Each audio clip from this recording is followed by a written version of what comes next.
dreams, wrinkled silk on my sheets. I don't see nobody but you. Boy, you got me hooked onto something. Who could say that they saw us coming? Tell me, do you feel? Tajuk pada hari ini ialah hubungan luar. Kesultanan Melayu Melaka menjalinkan hubungan luar dalam bentuk hubungan diplomatik dan perdagangan. Hubungan ini berlaku dengan kerajaan alam Melayu seperti kerajaan Pasai, Demak, Majapahit dan Makassar.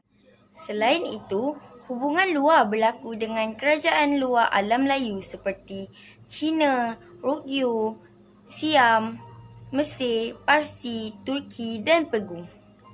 Hubungan ini menyebabkan Kesultanan Melayu Melaka dapat menjamin kestabilan dan keselamatan kerajaan serta dapat mengekalkan penguasaannya terhadap perdagangan di Selat Melaka. Hubungan Kesultanan Melayu Melaka dengan Kerajaan Alam Melayu. Kerajaan pertama iaitu Pasai. Hubungan ini berlaku kerana atas dasar sama taraf.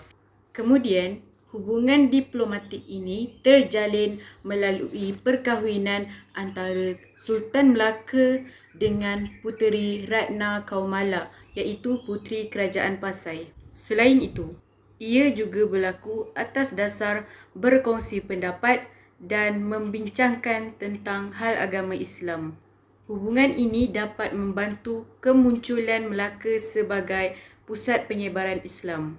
Kerajaan kedua iaitu Demak.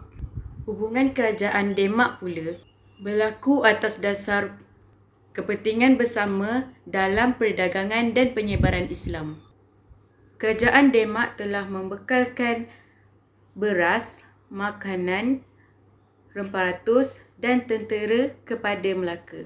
Hubungan ini penting bagi kemakmuran dan keamanan Melaka.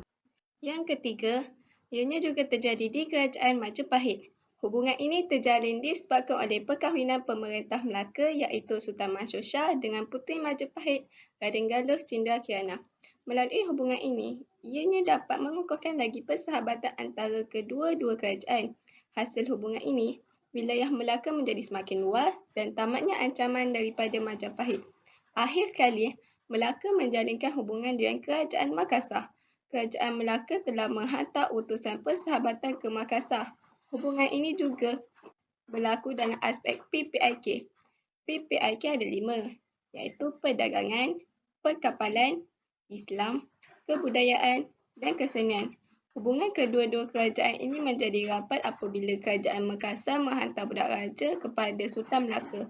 Maksud bagi hubungan diplomatik dan hubungan luar.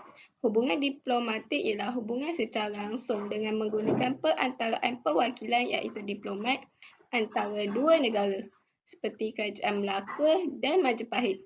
Manakala, hubungan luar pula kerjasama yang terjalin antara sesebuah kerajaan dengan kerajaan lain. Kerjasama ini berlaku dalam pelbagai aspek seperti politik, ekonomi, keselamatan, pertukaran teknologi, kebudayaan dan keamanan. Okey, seterusnya China. Hubungan diplomatik, persahabatan dan perdagangan terjalin dengan kunjungan utusan yang diketuai oleh Yinqing pada tahun 1403 dan Laksmana Zhenghi pada tahun 1405. Seterusnya, pengurnian payung kuning, cap mohor dan sepersalinan pakaian sebagai tanda pengiktirafan kepada Sultan Melaka. Maksud kat sini, payung kuning, cap mohor dan persalinan pakaian tu dia sebagai pengiktirafan kepada seseorang yang dilantik sebagai Sultan Melaka. Pengiktirafan dan pelindungan daripada China dapat mengelakkan ancaman Siam. Melaka mahu situasi menang-menang dengan Siam untuk mengekalkan kedaulatannya. Maksud kat sini, pengiktirafan daripada China tu dapat mengelakkan daripada ancaman Siam. Seterusnya, Rukyu Jepun. Okey, Rukyu Jepun ni, Melaka menjalinkan hubungan diplomatik dan perdagangan dengan kerajaan Rukyu. Dekat sini, kita boleh faham tau, Melaka dan kerajaan Rukyu ni ada menjalinkan hubungan yang bernama Hubungan Diplomatik dan Perdagangan. Sultan Mansur Shah berutus surat dengan kerajaan Rukyu berkaitan tingkah laku pedagangnya yang melanggar undang-undang di Melaka. Hubungan ini membantu meningkatkan lagi perdagangan dengan Melaka. Hubungan Kesultanan Melayu Melaka dengan kerajaan luar alam Melayu Siam. Diorang pernah ancam Melaka suatu pemerintahan para Meswara dan Sultan Muzaffar Shah. Melaka diorang menjalinkan hubungan dengan Siam atas dasar diplomatik dan perdagangan. Melaka telah menghantar utusan ke Siam dan ianya diketuai oleh Tun Telanai dan Menteri Jana Putera. Dengan hubungan ini, Melaka diorang dapat bekalan kayu jati, beras dan bahan makanan daripada Siam. Dan diorang juga dapat menjamin keselamatannya.